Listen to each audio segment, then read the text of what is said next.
I think they do it for us, yeah. I think they probably have it on already. Can you hear me? Yeah. Well, welcome everybody. Thank you for coming on a beautiful Sunday. And thank you to the George Washington University's Corcoran School of the Arts and Design for hosting us in the Hammer Auditorium today. This is an event that's it's a public program that's grown out of Glenstone's Roundtable series. For those of you that don't know, Glenstone is a post-war and contemporary art museum situated in Potomac, Maryland on about 200 acres. And we currently have a Fred Sandback show up if anybody's interested. Make sure you come out before it closes. Beautiful show. You should check it out. This year, our roundtable was focused on digital preservation for both artworks and archives, and looking at how to best preserve digital assets for the future. And we were looking at that through the lens of a small to medium-sized museum. You know, can one system serve both your archives and the artworks, and what sorts of safety checks need to be in place? So it was a very fruitful day of discussion with people from all different backgrounds, from artists to archivists and conservators, and even the film industry. We had a representative from the Oscars. And Christian was kind enough to stay for an extra day to do this public program with us, in which we're going to be talking about his work, most specifically his media works, and we'll look at it with a lens of their creation, their exhibition, and their preservation. So, with that, why don't you start off by telling us what we were hearing as we were walking in? Oh yes, you were hearing recordings of the 1980s that were put out on a compilation called Records, dating back from the 90s, I think. So I wanted you to hear a little bit of this sound because unfortunately some of the slides don't have sound. So and records are very central to my practice. And I've started in art school to study visual arts, and while I was in art school, got interested in punk rock and live performance. So on one hand, you had punk bands, mostly art students who had never studied music but wanted to perform. And on the other hand, you had performance art that was blossoming in the 70s. And I had influences like Vito Acconci or Dan Graham or Laurie Anderson. And my work is a little bit of a combination of the two. The punk rock gave me this freedom to make music without having studied music. So it's very liberating. And so I created my first band called The Bachelors Even. And it was sort of an homage to Marcel Duchamp. And I didn't play an instrument, so I didn't even have the guitar as my instrument or anything. And I started using records, which first were recorded and then put on cassettes that I would use live on stage. And eventually I brought the records on stage and did all kinds of weird things. Are we seeing this image? Yeah. So the use of the record was always very destructive. I was not so much interested in the sounds that were recorded on the grooves, but the medium itself, the record, offered a lot of sonic potential. You know, scratch on a vinyl is going to be a pop and a rhythm. And rather than try to erase and pretend these things weren't there, I kind of focused on them, on the damages, on the surface noise. And got to, was mixing records on multiple turntables, and my practice became more and more destructive, and eventually I would prepare the records, and instead of writing a composition, I would kind of indicate on the vinyl where certain excerpts that I was interested in were, so that during a performance I could quickly access these things. So the record really became this transitional object for me, because I was trained as a sculptor in art school. I went to the Massachusetts College of Art, but before that I was raised in Switzerland, so I went to the art school in Geneva, Switzerland, and that's where I started working in sculpture. So these objects, like this record, is actually composed of fragments of colored vinyl records. So it was quite popular in the 80s to make these unusual looking records. And I would cut them with a little jeweler's saw and glue them back together. So like this one has 78 RPM records, 33 and 45. So within one composition, you have different speeds. The cuts between the fragments became rhythms. And so what you were hearing were composition made out of using these objects in different ways, not always using these cut records, but... And of your cut records, in a weird way, they're stable media, but they also degrade as you continue to play them. Did you ever record them, say, early on in the life of a record and then monitor how the bumps and the grooves may get worn over time? Or how do you view that aging of what's essentially a master copy of a work? Yeah, well, I mean, these records are kind of one-of-a-kind records. So, we think of a recording as a document of a live performance or studio work, and it becomes a multiple, and it's supposed to be all the same. And here, these are kind of handcrafted, and I like this idea of making an object that was not the document of a performance, but that is what it is. And what you hear is a collage, a sound collage, with all its roughness, and that becomes audible. So the deterioration that you're talking about is, in a way, fascinated me always, because it's the sound of time in a weird way. As things degrade, you're hearing an expression of time. So eventually, I used picture discs also, which was quite popular at the time, as these promotional records. So you could identify the music on the record, and so these were early on. They were presented as these objects that the viewers could listen to in an exhibition context. Eventually, they became too precious and fragile, and unfortunately, they're never exhibited like that. And how do you make that distinction when you're done, when a work's no longer going to be exhibited? Is that just a call that you make at a certain point, or? I mean, these are exhibited, but what happens is that either the collectors who own them don't want to lend them. They don't want people to interact with them anymore. So they've become precious objects.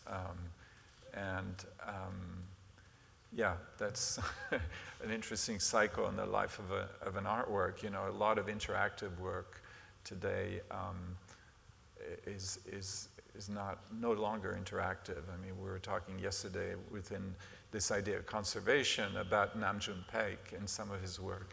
You can't interact with it anymore.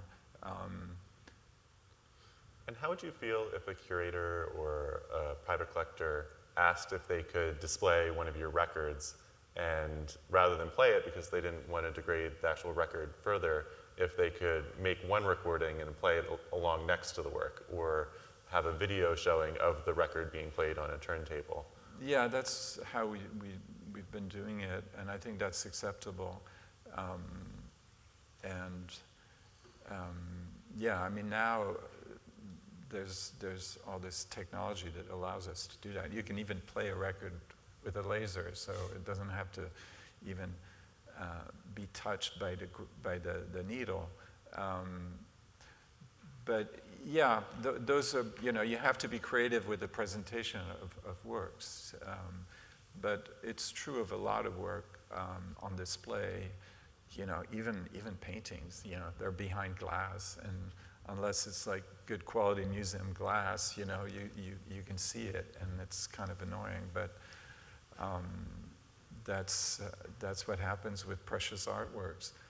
But to get back at these records, eventually I realized that if I've broke them enough, and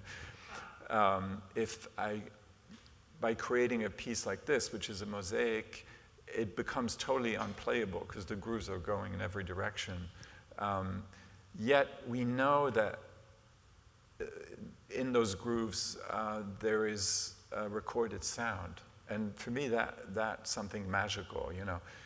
People now don't have that interaction with the records as we used to, where you have to hold the record by the edges and not put your dirty hands on it, and wipe the dust and really care for these objects. And when I was doing this kind of work in the 80s, people were shocked because they'd been trained to handle record in a certain way. Now it's quite different. Some young kids don't even know what vinyl is anymore, though it's coming back. It's in fashion again, and apparently there's never been so many vinyl pressed as of today. So it's interesting how technology evolves to, I used to be accused in the 90s of being nostalgic, yet now these things are either antiques or they're totally contemporary. So it's like it, in a way, when I started working with records, it was sort of the end of vinyl, and it was the beginning of the end in a way, because cassette tapes were popular. People thought cassette tapes were going to take over the world, and people were concerned about pirating and copying and all these things, which they should have been worrying about other things, really. And now, everything is digital, so nothing is tangible and tactile the way records were. So I used, the records, but also used the covers, the sleeves. But let me, maybe, this is the first record that I made in 1985. And it's called Record Without a Cover. So it was a sound recording on one side, and the other side, the B side, was an etching of the kind of recording credits, the titles and everything. And the record was sold without any protection, no sleeves, no cover, nothing, just fragile, naked record. And people were shocked. It was difficult to even propose it to a store to sell because they were, shocked. And I remember, it's a funny anecdote, I was at Tower Record on Broadway in New York when they had a small section of experimental music, and a friend of mine that worked in distribution got some in there. And I was looking at a copy of my record with a friend, and some clerk came and said, "You can't take the records out of the sleeves," Panic. But yeah, they understood the project and actually had the price tag right on it. So that was good. So this record, the content of it was all made out of records, mixing records. And my idea behind this record was that it wasn't a finite recording, but it was a recording in mutation, progress, that your copy would be different than my copy. And this idea that the record was not a record of a static moment, but there was room for it to evolve. And some versions might be very long because the record would skip. Others would just slide over the surface. And so it depends how damaged your copy was. And so I was very interested in the medium as, and reacting to the medium, because records had turned music into a commodity, into something you could sell and trade. And people were so, collectors were so, record collectors were so obsessed with these objects. And I was sort of making fun of it a little bit and reacting against this commercial aspect of music. Well, I was very much interested in live music, and I believe that live is the most important because it involves an audience, and what you experience is a unique moment, and the recording always fails to really give you that full impression of the performance. So this is a record I made. It had no titles. The label had nothing, but it was a gold label. The packaging with this ultra suede pouch, and it was a precious edition of 25 records. And but there was no groove on the record, so it was just like. It's like taking the lacquer that you would cut the record, the recording in, but just giving it to the plant with nothing on it. So it was just a shiny surface. And do you find that the collectors that acquired this work tried to play it, or is it something that they more displayed? How did they actually end up? Can you talk about the lives that those works lived and are still living? Yeah, I mean, I think it's an object to reflect on, and it's a thinking object. It's like it's not really music, yet it is maybe because it's silence. But I like it as an object. I get really irritated when I see people framing these things. It's like, why do you have to frame? It's not a picture. It doesn't belong on a wall. You could put it on your turntable, but just the act of putting the needle on it would scratch it in a way. But I tend to like these objects that are, they don't quite fit in the box that people would like them to fit in. But it was also playing on this idea of the addition, of the multiple. This is another record that I made in 1989, I think, and it's called Footsteps. And it's a one-sided record, and the side that actually these people are stepping on is the recorded part. And it's a recording of footsteps. I just recorded myself walking in my studio. And I also made some recording of a tap dancer, which I kind of mixed in a little bit. And then the record was displayed like this in this big gallery in Switzerland, public space. And you had to go through that space to access an adjacent gallery. So it was interesting. Again, you have to kind of imagine go back to the 80s, even though it was the late 80s, but the act of stepping on a record was kind of taboo. So then after a month, we lifted the records. They were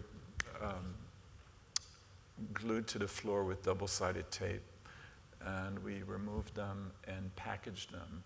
And only then could you hear the recording. During the exhibition period, there was no sound in the gallery. There was just a label that said Footsteps that had my name, but no sound. So then you discovered by playing it that there was an interesting similarity in sound between the scratches on the record and the footsteps, those different rhythms and the tap dancing. And each copies became unique, of course, because they all got damaged differently, so everybody had a different copy of, and what this record documented was really the participation of an audience who got to walk on these things and left a trace. So different types of traces.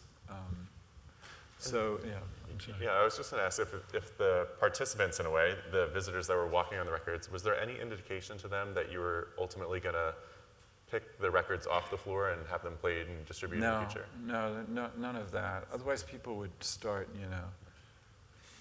intentionally kind of, write their names on there, or I don't know. That's what I would do. But no, they didn't know what it was or anything. So I think it's good. People, you have. The audiences are always surprising. You never know what they're going to do. But also, is it art? Is it not? Because most art spaces you're not supposed to touch the work, so you can't. And here you're asked to walk, or there's this floor of records, and you're thinking, am I damaging the record? So it kind of it's unsettling, and I think that's always a good thing. So we've been talking mostly about audio, but you're also very well known for your video works too, and kind of those plays across. I would even say a lot of your video works are almost driven by the audio. Could you talk about how you made that transition and started working in video in your earlier video pieces? I think video became interesting the moment I was able to edit and to create the kind of collages that I was doing as a DJ, to try to do it visually. And the great thing about video, unlike film, for instance, is that video, you're shooting and you're recording the sound as well as the image, and they're one. And there isn't so much of that post-production of adding a sound on an image. And how were you creating these early videos? For example, Telephones was relatively early on. Yeah. What was the source material? Where were you getting the video clips? So a Telephone is from I think it's 1995, I think. So that's my first sort of my first collage video. And many of you may have seen it. It's in the Hirschwin's collection. Maybe we should introduce the work, I guess. Yeah, so it's a collage of sorry.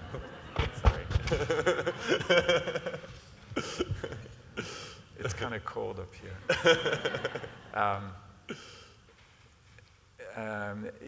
It's a collage of film excerpts of people on the phone interacting. And, if you, we're all used to hearing phone conversations in films where it's a jump cut from one speaker to the next. So you can film that scene with two actors. They don't even have to be filmed the same day or in the same space. This is sort of magic that we kind of understand that jump cut and we accept it. So I thought that jump in space could also be a jump in time. So then I would collage these fragments from different films from different eras. So, you know, the film is I think 5 or 7 minutes long, and it starts with people dialing and then having this kind of a surreal conversation, and the viewer really sort of goes along with it, you know, because we're so conditioned in a way to understand a phone conversation like that. But of course, you know, this was the 80s, so all that material was collected from renting videos from video shops that had VHS cassettes, you know. This was pre-downloading from the internet,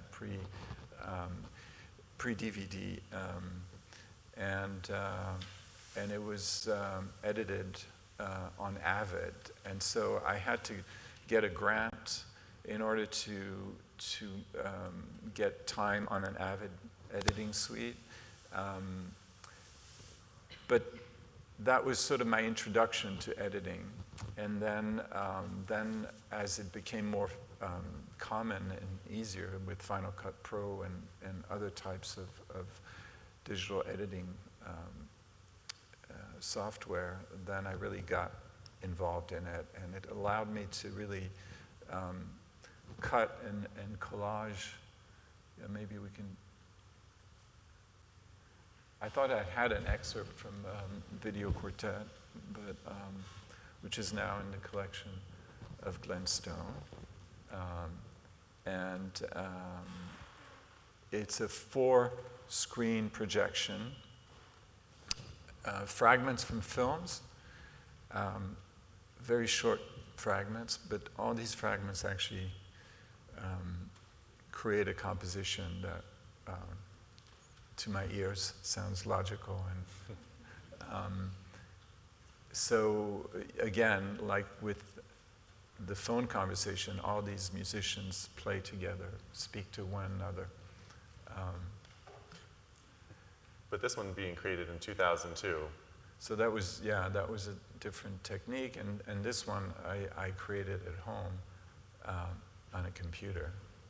So that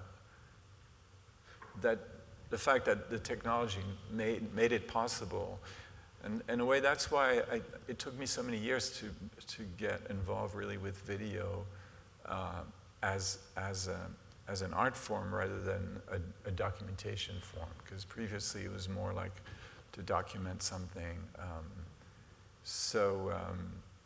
But it really kind of this type of collage, this audiovisual collage, really grew out of my DJing, really, of knowing how to force things together that don't belong together, and to find ways to make them fit. So it's like, you know, taking different pieces of a puzzle that don't quite fit together, but managing to create a new one. Does the era in which one of your works were made, say an earlier work like Telephones versus a later one like Video Quartet, how does that inform how your preferences for the display? If it does at all. Well, I always think about the presentation. It's part of the process of creating a work. How is it going to be presented? Though the clock, which we'll talk maybe more, but the clock, I wasn't quite sure how I was going to display it at first. Even if I was going to, you know, there was a long kind of thought process that grew out of the practice, out of the editing process.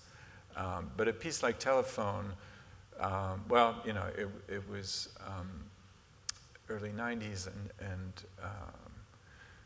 videos were starting to kind of infiltrate the exhibition spaces of galleries and museum, and people were willing to have sound in a gallery space, which used to be quiet and silent and intimidating. And, you know, now you go into a museum and you hear a lot of noise and you hear a lot of of activity going on. Yeah, I was telling you yesterday how at the beginning, when I was a young artist and invited in group shows, I didn't want to be the one that everybody was upset about because there's some loud sound, and I can be, loud with my music. And so either they used to put you in the elevator or in the basement or some closet somewhere, where nobody would hear you and you wouldn't disturb. And I didn't want to be tucked away. So I kind of was thinking of how to be accepted, in these group shows, to function within these constraints. And so I was thinking about sound, being critical about sound in music, but in a silent way. So making sculptures with audiovisual objects, or like that mosaic that I was showing earlier. So it is a piece about sound, but it's more sound for your imagination. So telephones, for instance, is meant to be shown on a 4x3 monitor. And I like the scale of it, because then the telephone becomes almost like one-to-one scale to its original scale. And at a time, I thought, most of these movies I had seen, on television late at night, and I like that domestic scale of the TV and the telephone. Those are old telephone, rotary with a cable, so they were anchored to the house. They belong indoors, unlike now where, telephones have become so different.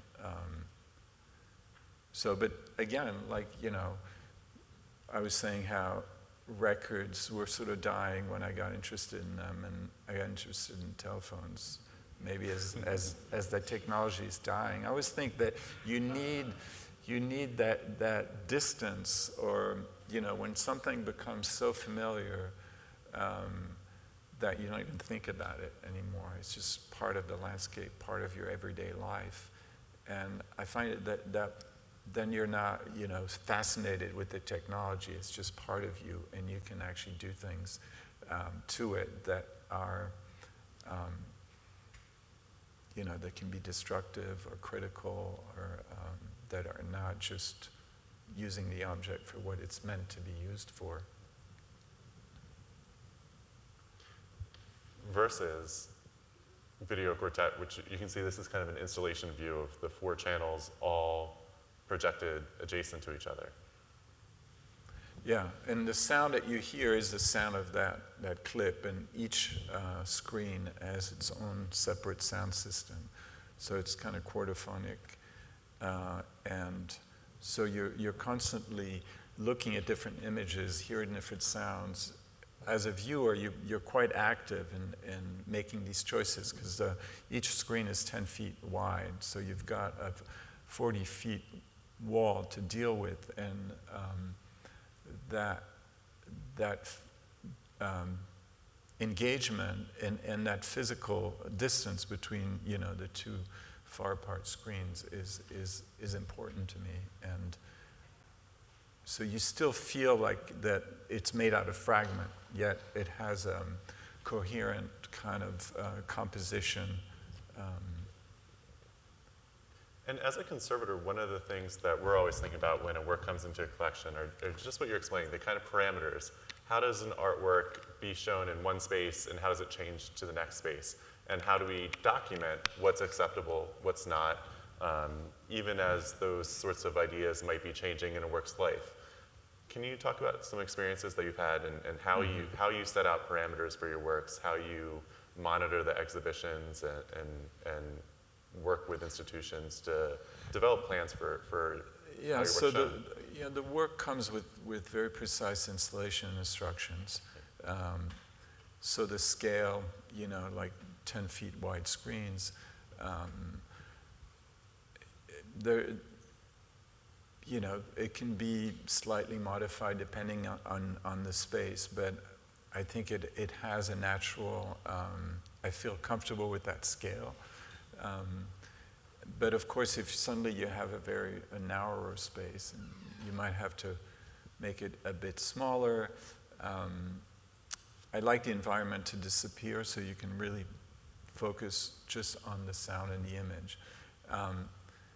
So for a piece like that, the sound, the image is quite easy to instruct on how to install it. But with sound, that is the most difficult thing that I can't put in writing, what kind of sound quality I want, how to EQ something. Like we were listening to some music earlier, and these pretty bad speakers, they're made for the voice, and they're not really made for music. So, those are difficult things to do. So you hope that whoever's installing it has specialists who have an understanding about sound and how to best balance it, EQ it, and that's what I find the most difficult, Yeah. In a weird way, in a sense, though, you do give written descriptions. Say for guitar drag, the instructions are that it should be almost discomforting to the viewer. Right. And there is kind of that written description there. So it's interesting to take the role of describing the feel that you want versus more of a measurement, and there's kind of that. Yeah, but you still, that's just high volume, but you still, I've walked into installations where, there's so much bass, so all you hear is like the motor of the truck, and there's so much room. Sound is really complicated, and I'm still learning. But museums, they train, curators mostly on how to display, objects, how to light them, how to conserve them, and it was really interesting yesterday meeting a lot of young conservators interested in new media and how to preserve digital media, and to see that that's a huge field that now is being taught at universities, because that's the big problem we have. How do we conserve all this digital media, and not just art, everything. Think about all the pictures you have on your phone, are these, they're so ephemeral, everything becomes ephemeral. In the good old days of analog, you could hold the record, you could break it, but there was something tangible there. Now everything feels so ephemeral. So it was reassuring to meet some of these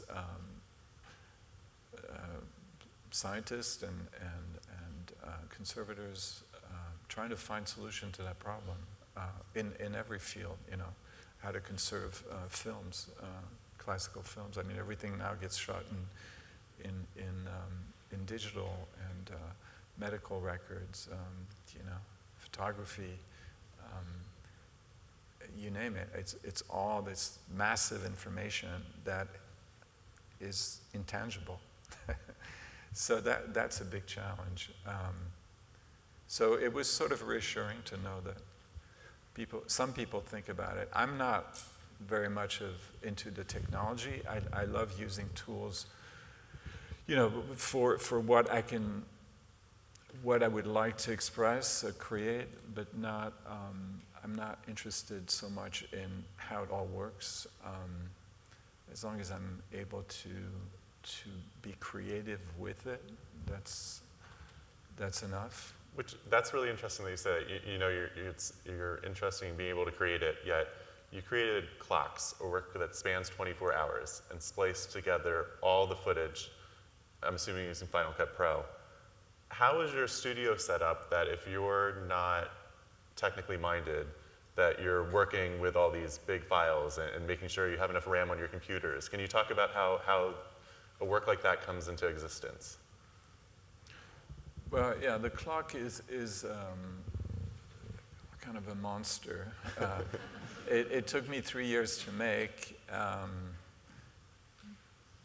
Took me like 5 years before that to take the, have the courage to start. Because it was sort of a gambling. The first year was purely research and experimenting. And only after a year could I for sure say, okay, I think this is doable. I'm going to be able to make it. And so I surrounded myself with research assistants who went looking for the material. This time not on VHS cassettes, but on DVDs. Again, now if I was going to do this video today, I wouldn't be able to find those DVDs because all the shops. I live in London now. I made this project in London. They're all closed. There's only one that I know of.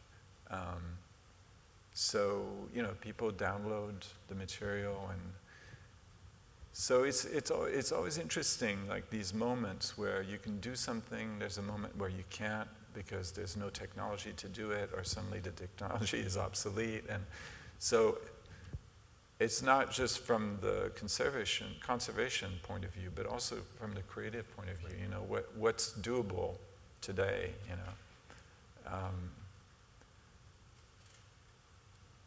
But sorry, I lost track of your question. I was talking about the creation of the work. So how So I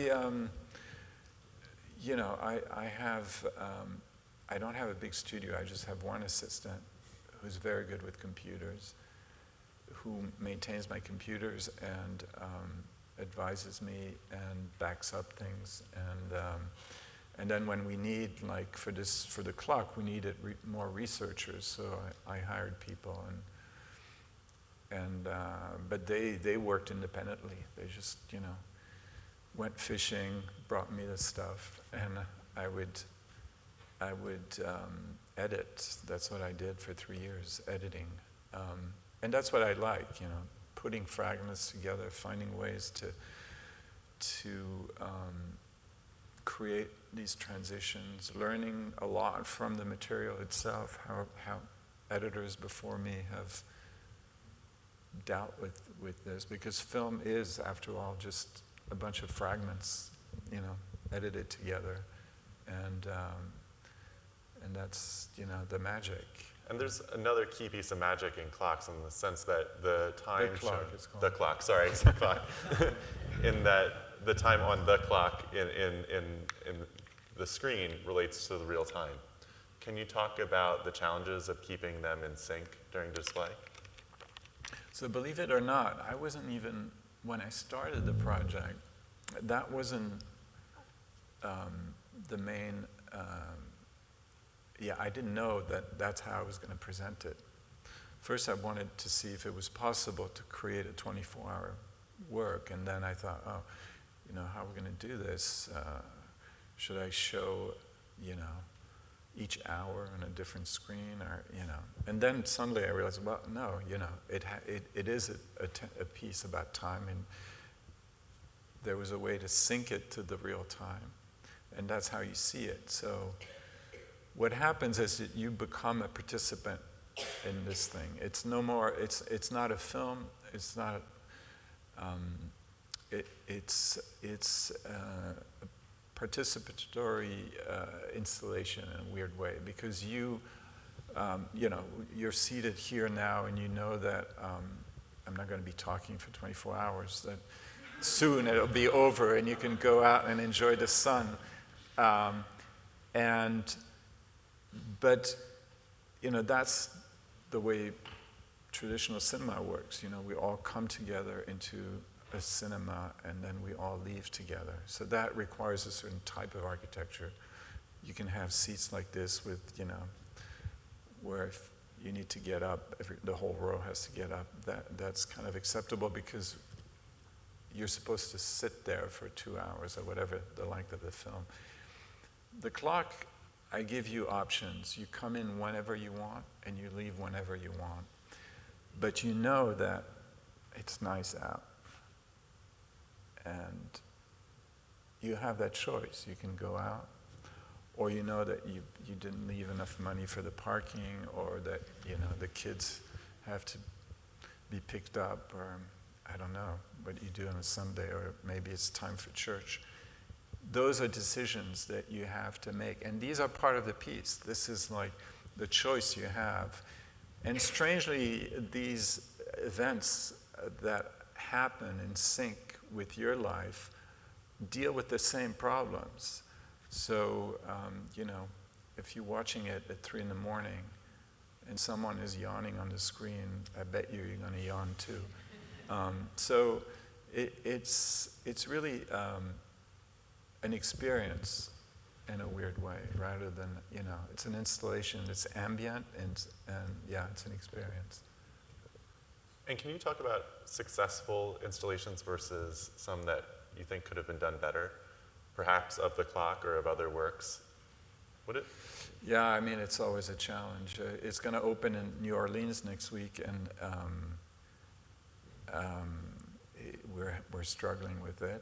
I'm not there to crack the whip, but it's like 2 years of preparation, and then they still don't get it and do it wrong, and has to be installed again. I mean, we were here, and this is simple technology, but it took us an hour or more to set it up, and there's always room for improvement. But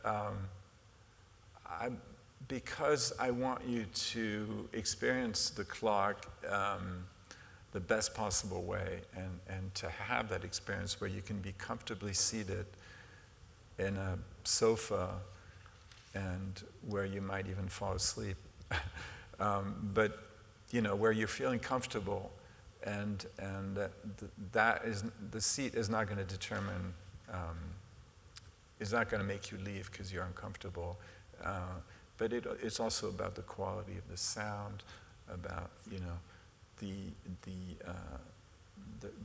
way the couches are set up so that you can leave without disturbing everybody.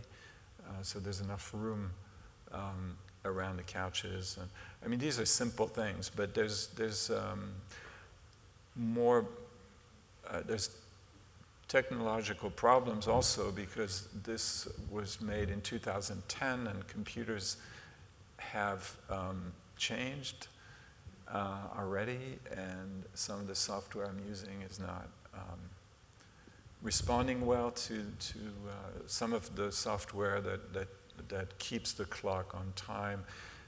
Was custom made for this project, but it runs on regular computers, and now that technology changes every year, and suddenly we're encountering problems. So I find video, and because I'm not so familiar with how it all works, I have to rely on other people, so I get very anxious, and I tend to worry a lot. And but I find there's always a problem. It's amazing, but that's just the nature of it, What are your views on the different lives your work can take, as it may need to be migrated to a new technology versus being frozen on one? How do you feel about that? This is, it's not high definition, it's standard definition, and it is 16 by 9, though a lot of the movies, the older movies are 4 by 3, so the ratio is different, so they had to be adapted. So then, it becomes this one thing, 16 by 9. But the projectors in the last, 5 years have evolved, immensely, and the prices have gone down, but this piece requires this kind of a physical setup, which is important. But the quality, you know, a lot of these images are low quality, and because that's what they're old black and white films. Some of them, some are recent, you know, digitally produced movies, and so you have that difference. But that's really part of the texture of this work, and I like that. It's not. It doesn't bother me. In fact, you know. What's amazing is that you can believe that you're in the same space while it goes from color to black and white and back to color, and that texture of all these different qualities. You know, films from the '80s have a very different quality because they were digitized earlier on, and different standards, but to me, that doesn't bother me. But then, you know, then it becomes this thing, and then it becomes someone else's problem, really, to how to conserve it, because I wouldn't know how to do it. So that's where, you know, the institution and their curators, and, you know, try to preserve this as long as it wants to be preserved, you know, that, but. And the preservation strategy for a media artwork is so much different than, say, something of traditional media, whereas conservators, we're always trying to limit how often a watercolor is on view because we don't want it to fade. Whereas it's the exact opposite for media work, in that it only exists when it's being shown. So my recommendation is always to be show it, show it, show it, because that gives us another iteration that we can document, another time where we are visiting and everybody's focused on the work to making sure that it gets migrated to the new media. No, it's true. I mean, because in 5 years, you know, suddenly the software I was using might not be available, and then it's like, yeah. But if you show it every year, at least you evolve with the technology.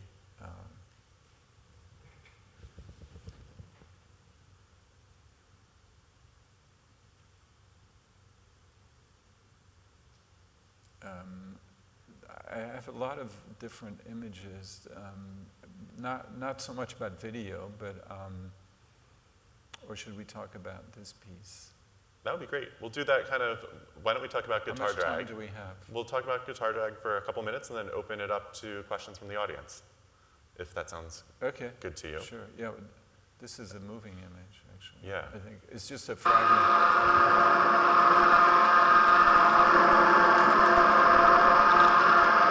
That's supposed to be very loud.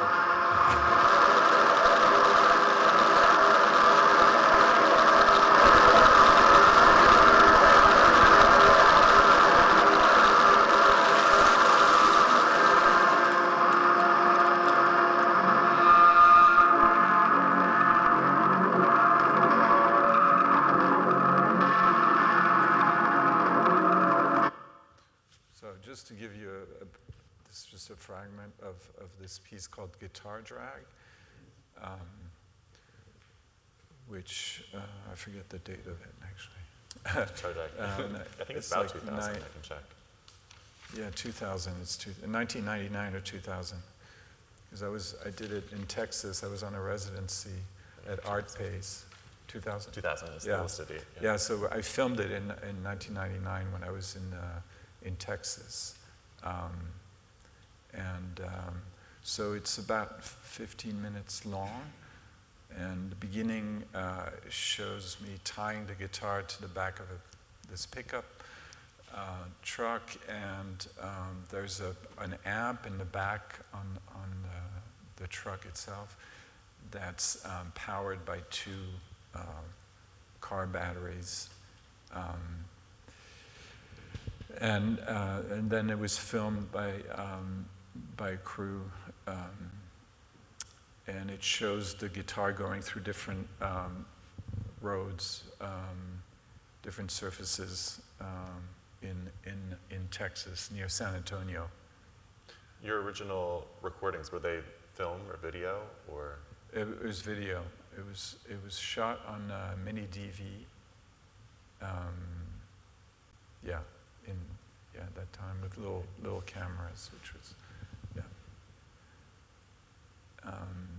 So this, for me, is a sound piece as much as a video. The presentation of it is quite important. It's a small, the screen is about under 10 feet wide, and the image fits the space perfectly, so the fourth wall is really the screen. The speakers are behind the screen. It's a perforated screen. And it's extremely loud. So you're in this space, and this image is move a lot. A lot of the shots were on the truck, so there's a lot of motion, and it's very loud, and it's supposed to be really uncomfortable. That sort of how I came to present it like that, and I feel like that's the best presentation. Yeah, almost also claustrophobic because you're in this enclosed space. And can you talk just to round out the conversation of this work a little bit about the video content and what it relates to? Yeah, so this piece has many different layers. I was in Texas. When I was in Texas on this residency, these three guys who had murdered James Byrd, African American, and by these white supremacists, and it was so shocking. And there I was in Texas, and everybody was driving around in their pickup trucks and with their gun racks, and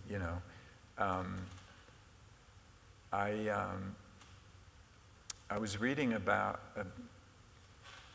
when I first read about this, there was an image, a photograph of a reporter who had won a photography prize for, he was sent to Jasper, Texas to come back with some photos, right?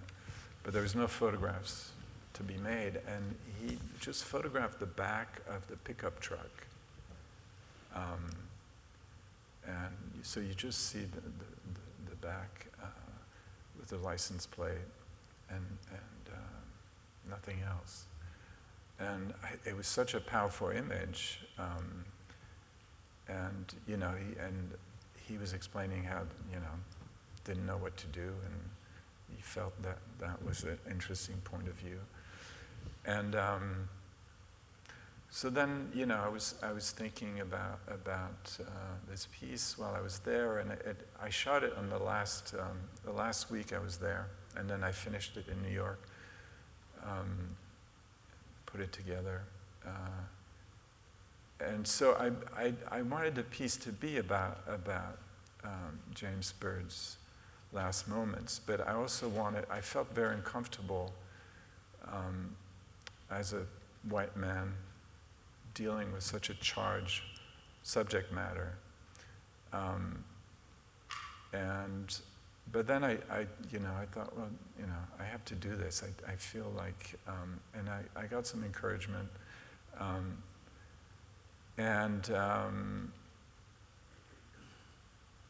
so I shot this, but it also has all these other layers about rock and roll, about the destruction of guitars in rock and roll. It has to do with fluxus, my interest in fluxus.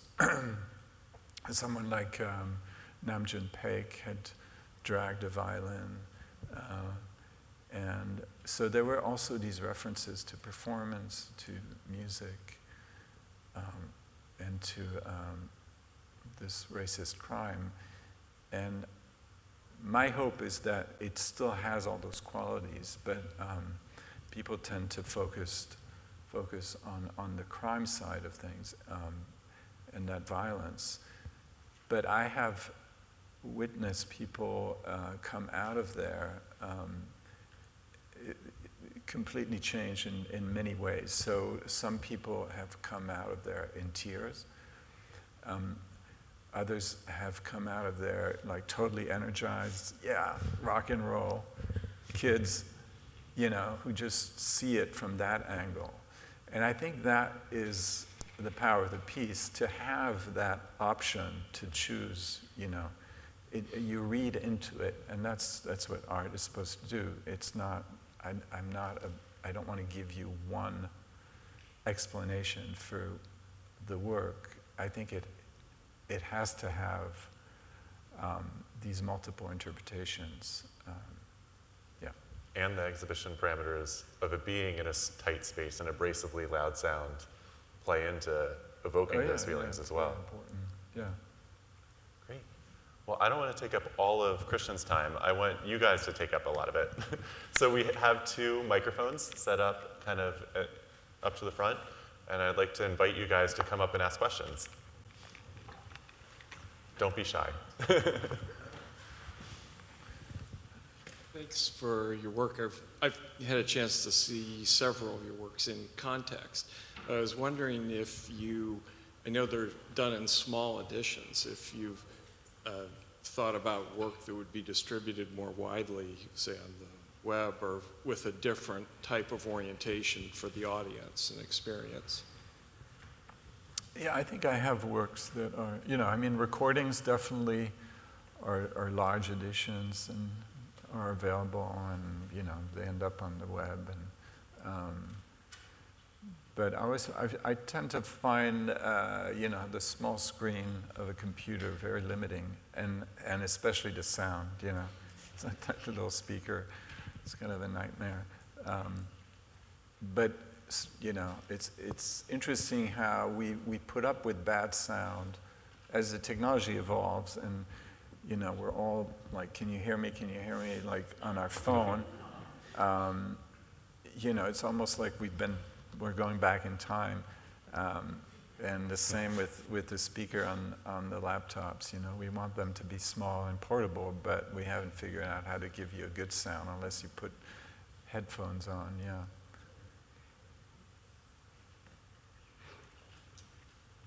Hi, you kind of did a nice segue for my question. I was thinking about how a lot of ideas kind of flow within creative communities. And as you were talking, I was thinking of the experimental music movement and Laurie Anderson, but I also was really struck when you were talking about cacophony of sounds, Kieslowski's movie Red, if you saw that, which was 1994. And it opens with a close-up of telephone wires. It's quite a arresting image. And it gets extremely loud as you are listening into hundreds of conversations until it gets to such a loudness that there's silence. And I was thinking of the power of sound, very loud sound. Yeah, very loud sound is something I used to enjoy very much when I was younger. And I love, you know, going to a concert and feeling the music through my body. Unfortunately, now I have hearing problems. So I'm extremely sensitive now to loud sounds. And it's terrible. So now I sound like an old guy. I'm saying, you know, to kids, you know, wear those earplugs. You can still feel the music through your body, but protect your ears, yeah. I'm just wondering if you could say a little bit more about your feelings about the preciousness of the objects, the vinyl records that you made, because you were talking about being a little irritated by people framing them and hanging them on the wall, but then you also mentioned that if you're to put it on if you're actually going to put the needle on it, that it will damage the object. So it sounded like maybe your feelings about that shifted over time as you worked on those projects. Well, I was talking about display, kind of museum displays, gallery displays, and so, they are, yeah, I mean, that's just happens with whatever, becomes precious and fragile. But more than fragile it's I mean, that's the debate, for conservators. I mean, it doesn't matter what medium it is, it is to preserve it. And some people will say, well, we'll only show it once every 10 years, because it's so fragile. Like a work on paper or they'll never lend it for traveling. There's a lot of artworks like that have these very hidden lives in storage. There's storages everywhere full of artwork, dormant artwork. But that's the nature of it. But I think I was referencing to, presentation. So, putting it on the wall is a bit transforming the object from a record into a painting or into, a two-dimensional image. And I think, there's many ways to present objects that are not being used. You put them in a vitrine or in a box or something where people can look at that without touching them, but still it remains an object and not just an image. Hi, I wanted to tell you that I had the great fortune of seeing the clock at the Biennale, and I was just blown away by it. I really found it mesmerizing. It also felt kind of musical to me, in a way, just with the ringing phones and the alarms and, everything felt like a musical. And I was wondering sort of what music are you most drawn to? Like, what do you listen to for pleasure, or what music do you feel has been the most influential for you? And has it changed over the years, and sort of where are you now in that? Well, the clock, the sound is really important because it's sort of, besides the editing, it's also what allows these fragments to gel together, in order to bridge these fragments. I often use sound to do it, so I'll use the soundtrack from one film that goes on and continues in another clip. So it's a way often to bridge these different unrelated fragments. I enjoyed, I worked with a sound designer on the sound, and we sat through many hours of editing and balancing, because you're dealing with thousands of different films. They all are mastered differently and they have different levels, and it was. I still feel like I could do more work on that. It's crazy, so sound is important to me, but not so much. I don't listen to that much music, strangely. I don't have time, and I don't like to wear earbuds. I watch films when I'm on an airplane. I don't have a TV at home. I just work. So if I happen to work with sound, then that's how I'm experiencing sound. I like to go to live concerts, but I have to be very careful now.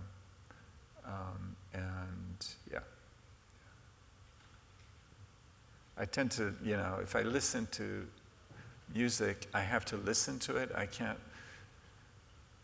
I don't like sound as, background to another activity. Hearing aids can greatly increase sensitivity and creativity. Sorry, I can't hear you. Can you bring closer? Hearing aids can greatly increase sensitivity and creativity. But my question is, you're opening a school. What kind of students are you going to get, or are you getting? If I was to open a school? What? Yeah, I think I heard something about you were going to open a school. No. My hearing aids must be really bad then. Welcome. If you were going to open a school and teach your techniques, what kind of students do you think you might get? What kind of school I would open? If you were going to open one, maybe you never will. Yeah, that's a tough one. You know, I work with assistants, and you know, I always, you know, music also is very collaborative, and so I feel like I'm, you know, I'm not teaching, 'cause I don't see myself as a teacher, but I think people who work around me hopefully are getting something, and so that's my way of giving back, you know. I know a lot of museums are opening schools.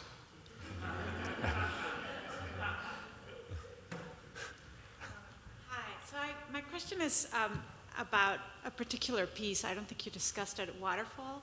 I was in school, and in the school I went to, there was a music component to it in the Art Institute of Chicago, and we will look at artists that will work with old technology, which Waterfall is made of. And so my question is, do you miss a little bit the physicality of having to have the sound also come from an object itself, or from a tape, or is there something that, how do you kind of dealt with that, the lack of an object now in your work? Mm-hmm. And perhaps to start with a quick snippet of what the work is. We don't have an image of that one, but it's called not Waterfall, but Tapefall. Tapefall, sorry. Yeah, and it's a work from the late 80s, and I was looking for an image of it, but I don't have it here.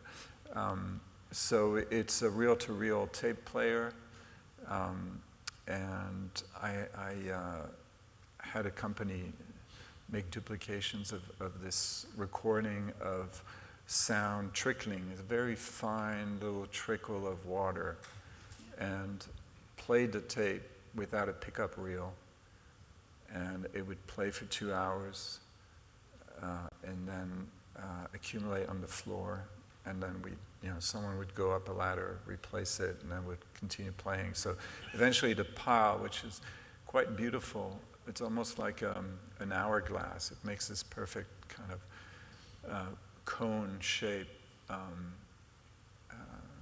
form. So that piece deals with this analog technology and this material, and how sound becomes material. But also I see it as a performative piece, because you have to change the reel every 2 hours. And now it's like a nightmare piece, because they don't make reel-to-reel tape, and it's very expensive. It used to cost me $5 an hour to run this piece, but now it's like a lot more. So it hasn't been shown very much. Yeah. So that's a piece where the technology is so obsolete, and this had so much to do about excess that, it's sort of like, I don't know if it's ever going to be shown again. Thank you. Question here. Sorry.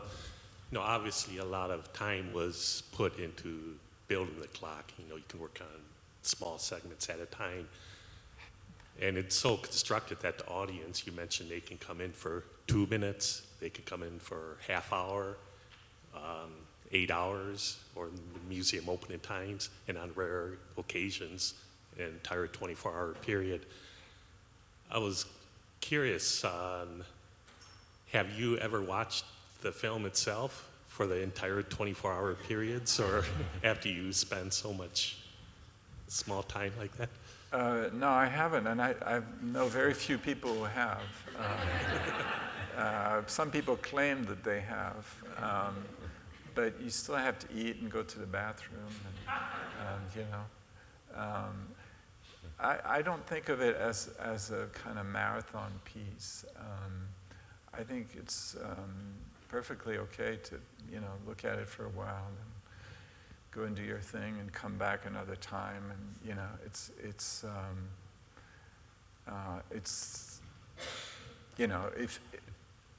because it's not, it doesn't come to every city, it's not always available, so that adds maybe an amount of pressure, and people want to see as much as they can. But I always feel like it's probably best to just, listen to your body, and when you're ready to go, just go. Okay, thank you.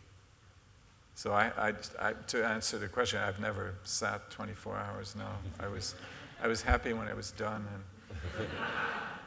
and the sad thing about it is that now I see it. I see fragments of it when we do sound check, and then I always see it, during opening, when the premiere, the opening celebration happens, and so it's usually 6 to 8. Yeah. Yes. I teach art and with high school kids, and they're always interested in the value of things, especially when I shock them and they see a piece of conceptual art or like a blank canvas with a slash down the side. Right. They're like, how is that worth? And when they see Like money, you mean? tangibly, Yeah. yes. Yeah. And when we look at pieces that are ethereal, that come and go or are erased, and like what happens when it's painted over, it disappears, how is that, how does someone invest in that? And, do they repurchase the idea, when they want to show it again? Do they have to bring the artist in again? And your pieces, they kind of come and go too, especially when you're talking about the conservational part of it. And, the records are not going to last indefinitely, or as they're destroyed or, walked over, or, they transcend. If a gallery purchases it, or if an investor purchases it, how does that, and you were talking about conservation means, et cetera, how do you keep this conserved, or so that it'll continue to play or be heard, or to whatever, original idea you had with that. And I try to explain to them the idea of conceptual art, and I'm like, but I really don't know how that's done. And I'd heard a discussion many years ago between Lucas Samaras and Rauschenberg on, the conservation of work. And the time was changing where materials are now available that, you can take pieces that are 100% rag, or, that are going to have more longevity to it, as opposed to Rauschenberg's more flippant, well, I grab whatever I have, it's an experience, and that's up to the conservator or whatever.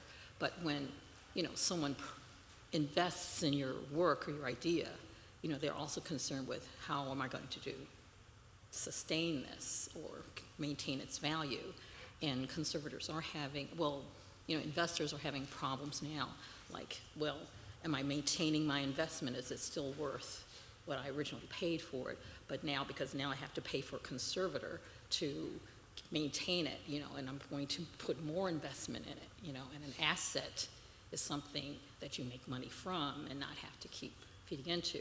And I, again, try to talk about concept and ideas. And yeah, I hope you don't talk to them about art as investment, please. And tangible, because they're looking, well, I'm going to be an artist. I mean, I think that's how, distorted the art world has become, because people just think of it in terms of an investment and not about ideas, Yeah, it's a strange time right now where art sells for large amounts of money. But when Rauschenberg, did his stuff, he didn't care so much about conservation because, not so many people were interested in the work, and certainly didn't, reach the value that it has now. So, I think, I'm glad that you're teaching these kids or making them aware of art. But yeah, hopefully they don't see it in terms of money, you know. That's kind of sad when all they think is about how much it's worth. Yeah, I mean, you know, a lot of people collect art out of passion, and if, you know, they have the money, it allows them to satisfy that passion, but it's not about the money.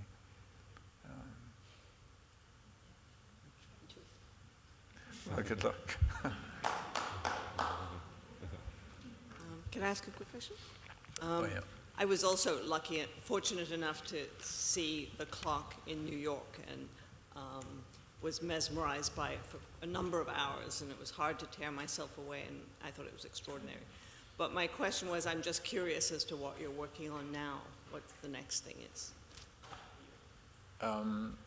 So yeah, besides babysitting the clock and taking it around on its world tour, I try to keep busy, but you know, the sad thing is people are so obsessed with this damn clock that they want me to make another one. Yeah, it's a bit difficult because people, I mean, it was interesting today to look at all this other work and to see that I do all kinds of things and use a lot of different mediums,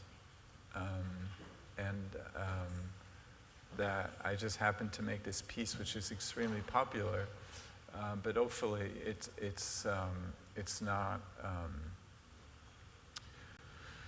blinding people to what I've done before and what I'm still doing.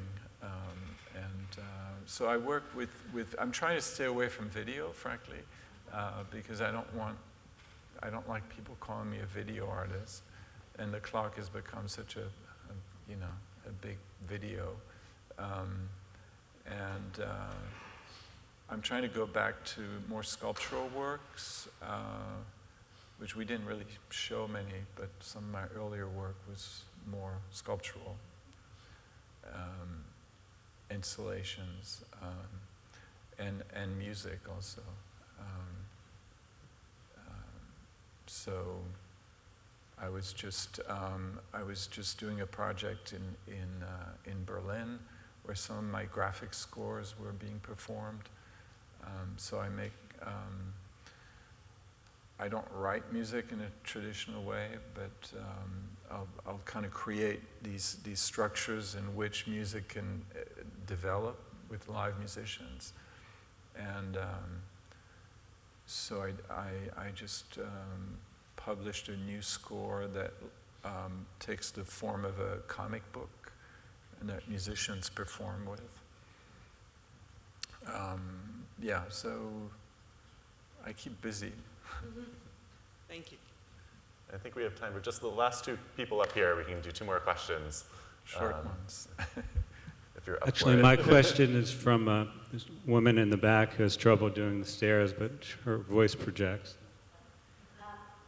When you were talking about the works with the records and with the movies, was it like in a literary work when you quote something and it's considered just part of it, or did you have to deal with copyright issues? I've always ignored the copyright because that's too much work. I'd still be working on it, and frankly, most people would say no. They wouldn't allow me to do it. But so you just have to do it, and now Have there ever been any repercussions? no. They give me trouble now for not including their film. Sure, go for it. I was curious, do you think the virtual reality 360, I know you said you're moving from video, but does that seem like a playground for your imagination? Not really. It never quite attracted me. I'm kind of more interested in simple daily life basic things, you know.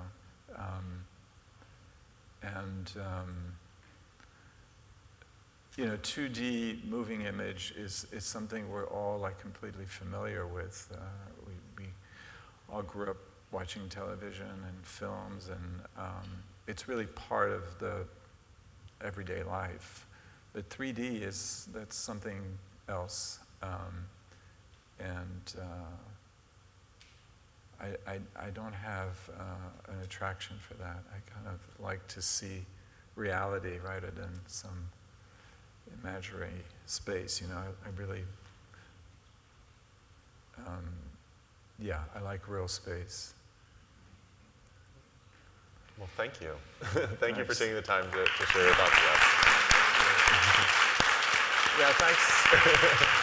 Thank you, Stephen, for doing this. Great. It's been a Holding my pleasure. hand. And that's it. Thank you.